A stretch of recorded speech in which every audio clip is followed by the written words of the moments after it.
Way back there with me.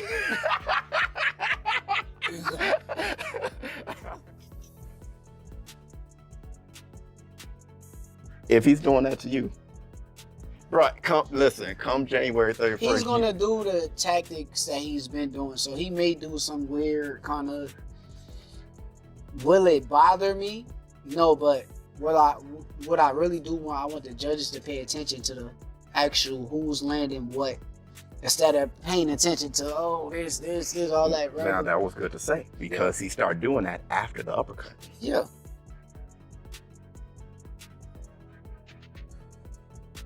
This is the fight that I've been kind of waiting for my entire life. I didn't have to make this fight. This fight, I could have just stayed at 135 pounds, sat comfortable at 35. I don't feel like no fighter at 135 can beat me.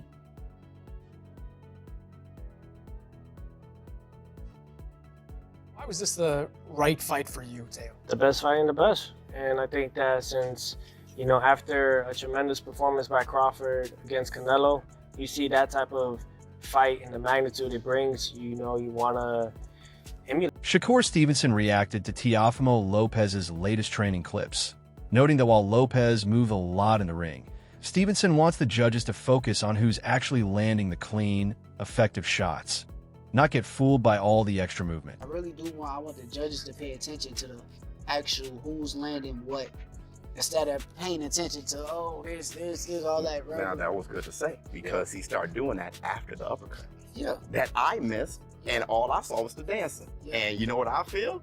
That he got the best of that situation. Yes, for sure. Because I didn't have the eye to catch that uppercut and little stuff he was doing. I want the judges to pay attention. Okay, what landed? Stevenson stressed the key to victory, keeping a relentless, high pace throughout the fight, with the goal of gradually wearing Lopez down and controlling the action. This fight for that reason. That was my competitive edge kind of kicked in when I wanted to make this fight. I don't feel like size win fights.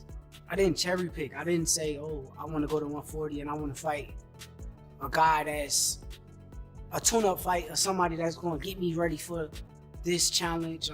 I just went up to 140. I said, let me get the Ring Magazine champion. Let's fight that guy. Let's fight the guy that's the guy.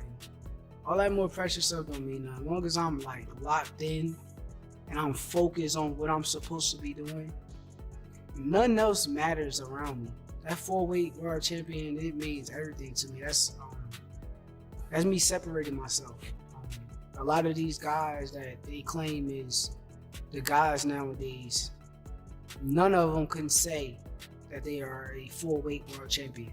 Honestly, for a minute before Devin went and did it, none of them could say they was really 3-weight world champion.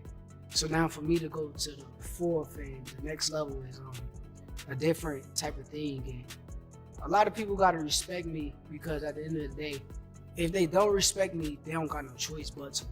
Whatever I feel like doing that night is what's gonna be done. My game plan is my game plan. I'm not gonna even tell nobody my game plan. My game plan gonna come out come fight night and just be myself. Just be myself. Be myself and everything gonna take care of itself. The best version of me can't be beat by none of these fighters. Problem is he keep going up there and saying that I'm... Shakur Stevenson insists he's leveled up in camp, vowing to enter the ring faster, sharper, and more explosive than ever. He expects his added speed and precision to catch Teofimo Lopez off guard and force him to scramble on fight night. When he realized that I'm a lot faster than what he's expecting, that's going to throw him off a lot because he watched my last fight. And my grandfather was kind of mad at me for my last, well, not mad at me, but he got on me my last fight. He said, you had to slow it down for these to see. And I'm like, yeah, I had to slow it down a little bit. But nah, the style that was in front of me, I kind of like, that's why some people are like, he looked slow his last fight. The style that was in front of me, sometimes when people think of speed, they don't understand speed don't mean nothing when it's inaccurate. He got a lot of weaknesses though. He's a very good fighter, but I do see a lot of weaknesses. He's not gonna correct them overnight. It's gonna be the same Teo that we done seen 1,000 times. Stevenson's jump to 140 pounds is a huge step, marking his first professional fight in this weight class. And many analysts are calling it his toughest test yet. Actually, set this fight up And I honestly did it because I wanted to push myself. I know that Teo is a tremendous fighter. I know he's on an extremely high level.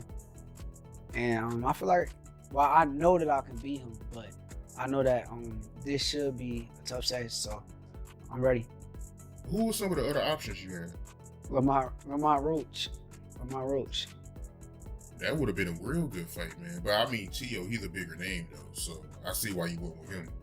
Yeah, bigger name, and also he got the more accolades. He's been undisputed before. He's won belts at 35, won belts at 30, at 40. So he's more accomplished. So I knew that would be a better name on my resume. Yeah, a lot of people saying that this is going to be a tough fight for you.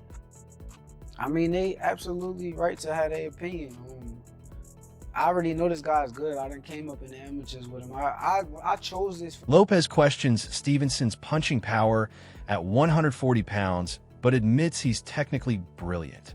He sees Shakur as a smart, talented fighter who can still challenge his skills, even with the size difference. Think of Shakur, his style. Great fighter. Good fighter. He knows how to fight. He knows how to box inside, outside. He knows how to use his lateral movement. So I think that all those things I need in order to enhance my skill sets and also to challenge myself, because we can't say we are the best if we don't see it or look for it or even go out there and test it. You've been critical of him, though, over recent months. Like you said, he had the power of a 6-year-old at one point on social media. You did, yeah. You had a lot of tweets over there. I don't even remember. Dang. I don't even know what I'd be doing. But you seem to believe that 140 may be a bridge too far for him, a step too far for him. Shakur was honestly the most flawless from 123 all the way down to 114. Since then, he's had his shares of victories. I think 135 was his top tier. 140, I think we just gotta wait. Teofimo Lopez is all about leveling up and sharpening his skills, driven by determination, not just motivation. I'm determined, he says. Not motivated. I have all the motivation I need. About my family, my health, my wealth. Health is wealth. I'm determined for more, determined to better my life. Despite the heated rivalry with Stevenson, Lopez insists this fight is purely professional, focused on competition, not personal grudges or vendettas. It's a difference. I'm determined. No motivation. I have all the motivation I need. Got my family, peoples are good. I'm wealthy, healthy. Health is wealth. Determined for more. Determined for a betterment of my life. Shakur Stevenson has hinted that tension with Teofimo Lopez stems from perceived jealousy, particularly over Lopez's comments about ESPN's promotion of fighters. Stevenson interpreted them as Lopez being envious of the recognition and visibility ESPN gives black fighters like himself. Lopez had said that if ESPN wanted black fighters, they could keep them, a remark born from frustration over feeling overlooked despite his accomplishments. The comment ignited backlash and heated debate about Lopez's motives and mindset heading into the fight. Earlier in the show, we discussed a quote from Terrence Crawford, who's been training with Shakur Stevenson. Obviously, they're good friends, and he said that, quote unquote, Shakur is going to beat the F out of Teofimo Lopez. I'm just quoting you there. Teo, we know that you had your problems with Crawford too. You guys got into it a couple of times last year, yelling at each other. Is there a little extra oomph for you in this fight, knowing that Crawford is in Shakur's corner? No, not at all. Define the odds, man. Everybody be on that side. I think that they all have like some sort of group plan amongst each other. Even with Keyshawn Davis, they all think that they're gonna conquer boxing as friends. I don't think there's friends in this sport. I think Malik Scott would also agree to me on that part. I don't think this should be friends. This is a fight business. It's not about, hey, I want you to conquer this division, I'll conquer that division, we'll all be friends and we'll be champions. This is not the Klitschko brothers. Being pushed, but it seemed like to me, just from the outside looking in, that he was pushed ahead of you. He was getting the fights that you were calling for Loma. He got Loma. Yeah. You wanted other guys. He was getting other guys. Did you see him as a future foe? Because at one point you were 2 divisions ahead of him. I think that everything just plays out the way it does, and eventually we was gonna end up meeting up with each other eventually. I think that that's how it works, right? When 2 greats collide, you're bound to see a great fight. So I never seen any jealousy in my part with him. I mean, for crying out loud, he fought for Team USA, he got a silver medal. And, not during them times though, and the bro. whole thing Not was during them pushed. times. I'm speaking on the times where I felt like you had a push start. You got the you used to be ahead of me far as like you was the code on Terrence Crawford card. I was underneath. Then you got the opportunity to fight with Lomachenko. And after that, I felt like I kind of got pushed more than you. And you felt some type of way about the way that I was pushed more than you when it came down to ESPN. I remember you saying a little comment with the ESPN only like black fighters and all that kind of stuff. And when you said that, I kind of felt like it was a shot at me. So the hell? That's where we're going. ESPN only likes black fighters. I don't remember that. All right, let's take it there then. Shit, what we saying, Tio? They only watching the black fighters over at ESPN? I felt like it was a little bit of jealousy. No, I just didn't give enough. That's all. Cool. I just didn't give enough about it all. Yeah, but when you said in the ended comments, up- you said something there. It was something you said at that time. That was something. It was the way you felt, right? Nah, I just pushed the movement that I felt like we was taking over as we are now. Like I said, I think you the truth. I know I'm the truth. And can't feel like you make mistakes. And I think I'm going to capitalize off those mistakes. But bro, what is it about you that has you, looking at a fighter that you know is the truth and then saying, I want to fight him? It seems like it should be normal if you're a fighter, right? But that stuff is dying off in the game right now. And I feel like you one of the last of the dying breed that actually want real challenges. Yeah, I'm competitive, bro. So it's like, I want to be the best. So when I see certain guys out there, and I seen Tio his last fight, I was there front row, and I'm like, damn, this dude is like, he's like a baby Roy. Like he like doing things with his hands down, flashy.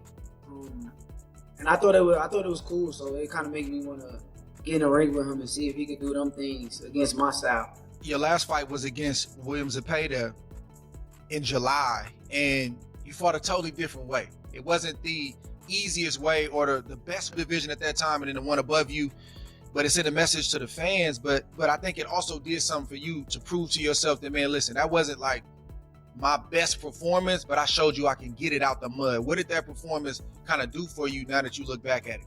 Honestly, I think like styles-wise, I think that Zepeda's style is the style that's supposed to give me the most trouble.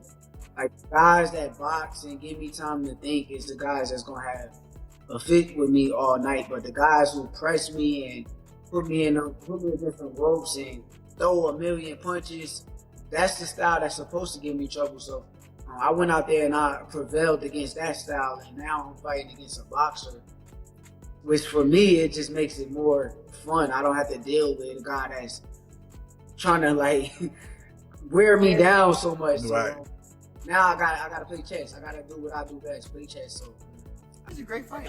Yeah. I think it's a great fight. You'll really see, because at the end of it, they're both Olympians. They're both multi-division world champions.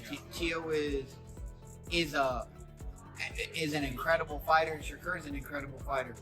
Shakur has a really high box IQ and a very Shakur coming out. I'm telling you, it's gonna be a good fight. I like to see it. So who do you think has the upper hand in this epic showdown?